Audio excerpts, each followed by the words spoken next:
Infinity suspense story গল্পে আজ শুনবেন অশরীরীর ছায়া।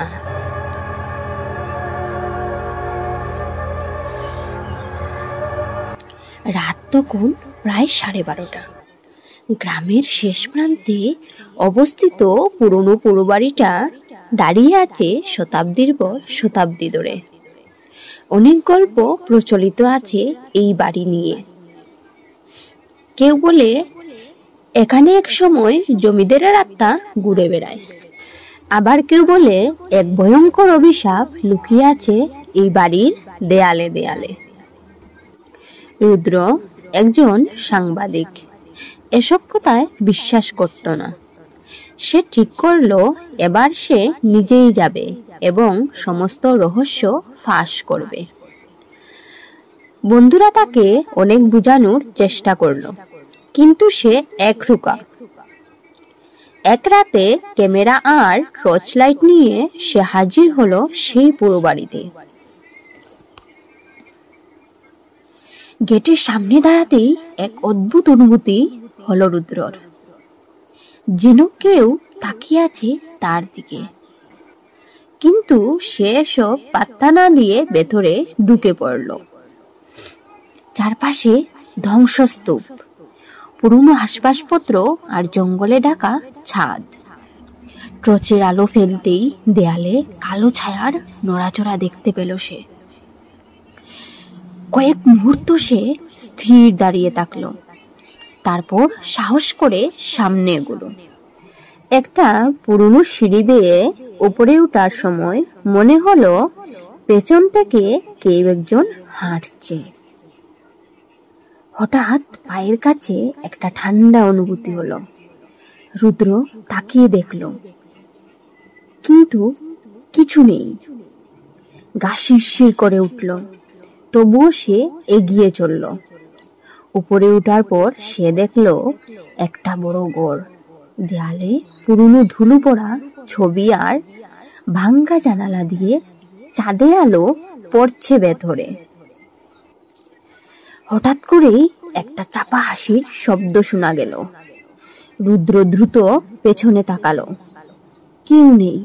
সে মনে মনে ভাবল, হয়তো বাতাসের কারণে এমন শোনা যাচ্ছে। কিন্তু তার কৌতূহল তাকে আরো গভীরে টেনে নিয়ে গেল। একটা পুরনো আলমারির পাশে এসে সে দেখতে পেল একটা পুরনো আয়না। মজার বিষয়, আয়নাটা ঝকঝকে পরিষ্কার, যেন কেউ প্রতিদিন পরিষ্কার করে। সে অবাক হয়ে এগিয়ে গেল এবং আয়নার সামনে দাঁড়িয়ে নিজের প্রতিবিম্ব দেখতে লাগলো। হঠাৎ করেই সে দেখল তার প্রতিবিম্বের পাশে একটা কালো ছায়া ধীরে ধীরে স্পষ্ট হচ্ছে। সে এক পা পিছিয়ে গেল, কিন্তু সবচেয়ে ভয়ঙ্কর ব্যাপার হলো তার প্রতিবিম্ব পিছনে যায়নি। সে যেখানে ছিল ঠিক সেখানেই স্থির দাঁড়িয়ে আছে। রুদ্রর শরীর জমে গেল। সে দ্রুত পেছনে তাকালো, কিন্তু পেছনে কেউ নেই। আবার সামনে তাকাতেই দেখল এবার সেই কালো ছায়াটা এক নারীর আকৃতি নিচ্ছে। একটা ফ্যাকাশে মুখ, লম্বা কালো চুল, ফাঁকা ফাঁকা চোখ। কে কে তুমি? কাঁপা কাঁপা গলায় জিজ্ঞেস করলো রুদ্র। কোনো উত্তর এলো না, কিন্তু হঠাৎ করেই আয়নার ভেতরের ছায়ামূর্তি তার দিকে হাত বাড়িয়ে দিল। রুদ্র আতঙ্কে চিৎকার করতে গিয়ে দেখল তার কণ্ঠস্বর বের হচ্ছে না। সে দৌড়ে পালানোর চেষ্টা করলো, কিন্তু তার পা যেন মাটিতে আটকে গেছে। হঠাৎ করেই কানে এলো এক করুণ কণ্ঠ, আমাকে মুক্ত করো, আমি বন্দি এখানে। রুদ্র তাকিয়ে দেখল মহিলার মুখে যন্ত্রণা আর ভয় মিশে আছে। সে যেন কিছু বলতে চাইছে, কিন্তু বলতে পারছে না। রুদ্র তার সমস্ত সাহস একত্র করে কাঁপা কাঁপা গলায় বলল, তুমি কে? মহিলা মুখ খুলল, আমি বিন্দু, জমিদারের কন্যা। বাবা আমাকে হত্যা করেছে, আমার আত্মা এখানেই বন্দী। রুদ্র হতভম্ব হয়ে গেল। তার মনে পড়ল বহু বছর আগে এখানে এক জমিদার বাস করতেন, যার একমাত্র মেয়ে অজ্ঞাত কারণে নিখোঁজ হয়ে যায়।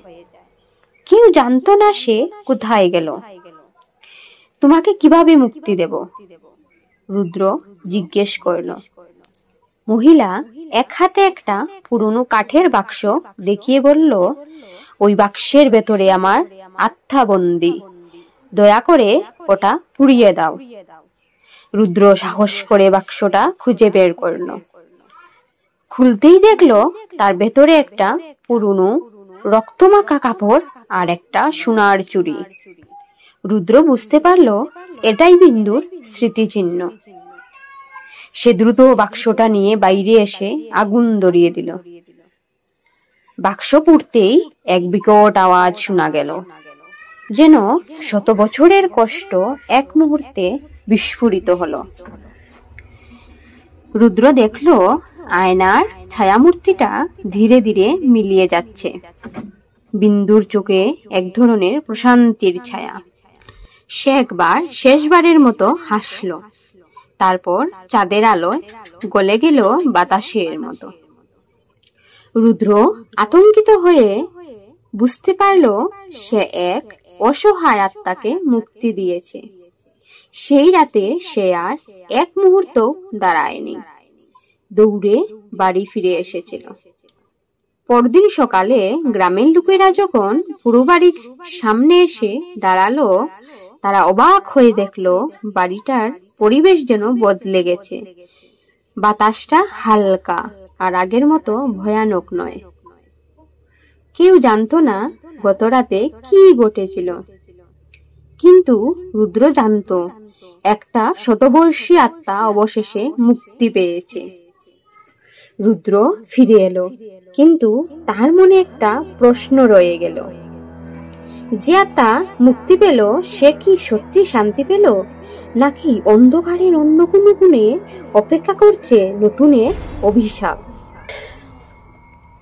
ইনফিনিটি সাসপেন্স স্টোরি গল্পে আজ শুনলেন অশরীরীর ছায়া।